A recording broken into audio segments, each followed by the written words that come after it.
Well, this week, Hawaii News Now is bringing you a series on the restoration of Kaho'olawe, a movement that sparked 50 years ago when a group of Native Hawaiian activists risked everything, landing on the island to challenge the U.S. military's occupation. Part 2 takes us inside the formation of the Protect Kaho'olawe Ohana and the sacrifices that helped change Hawaii forever. It's a beautiful sunny day in Hawaii, and we have got something particularly great and talented. Put your hands together, please, for Mr. George Helm. Yes. So our feeling is just a feeling of love, the very natural things, the elements of nature, the way, the aina, the pohaku, the flower, the pua, everything that came from this earth. And that's what the Protect Kaho'olawe Ohana is all about.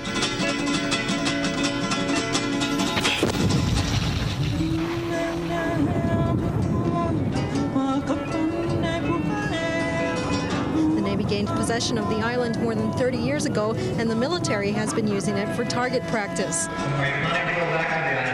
We'll take the necessary steps to make sure that the bomb are stopped. Kaho'olawe is not a flash in the day and a flash going home at night. It's a lot of things that have to be done.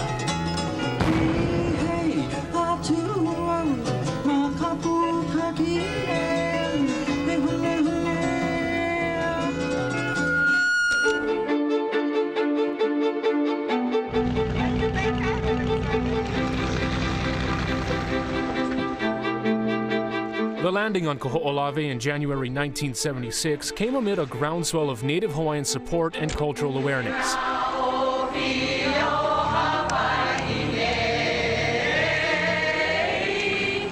Philosophically, Kaho'olawe represents a conflict between two different attitudes and ideas of the way man should relate to his environment.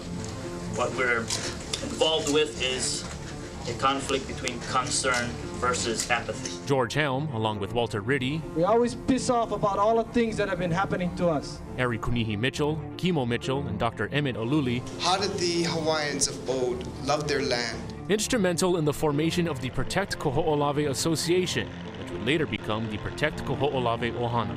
Helm emerged as a prominent voice. When we saw the island, finally, something told us that we had to do something. I come just to support the resolution. A fierce advocate for Native Hawaiian rights. All us Hawaiians can go over there and touch it. We all come together. The composition by the Queen Okalani while she was imprisoned at Iolani Palace.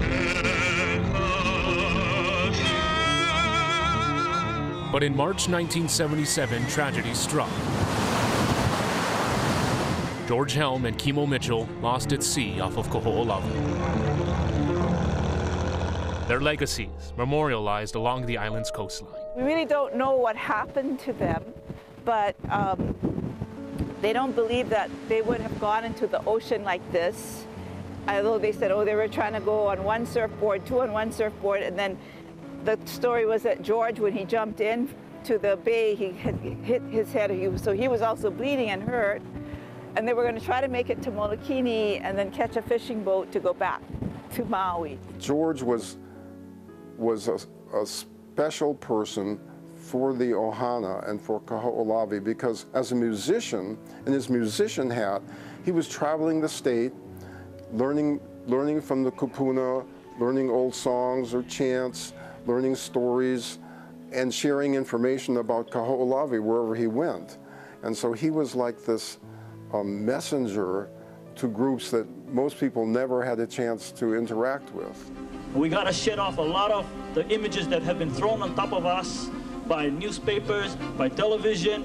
And we just want one thing to talk to you folks about.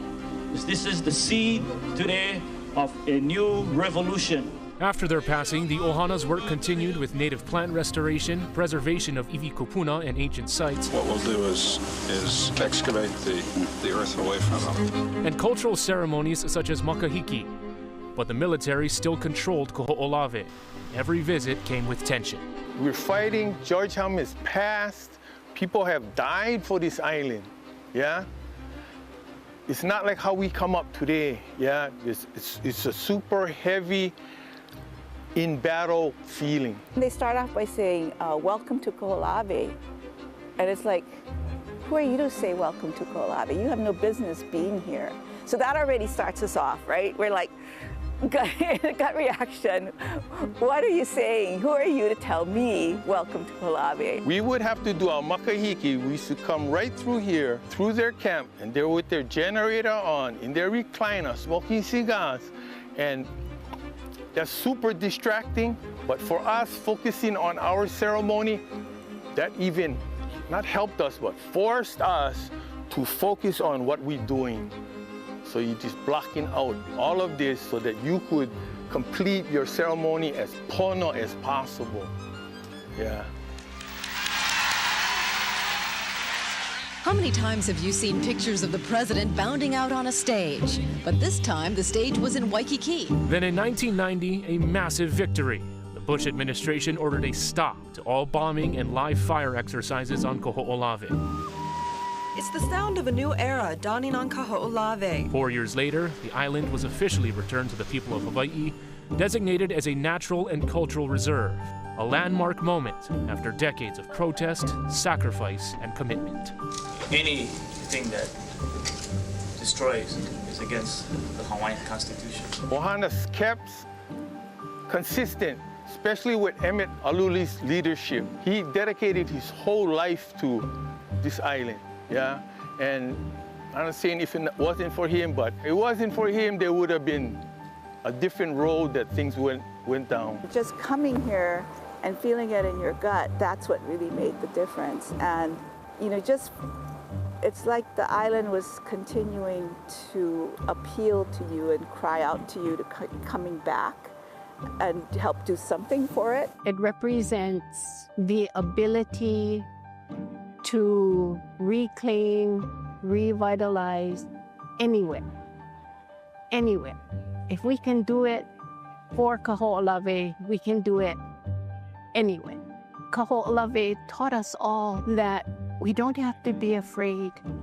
We can say what is important to us. We can stand for what is important to us.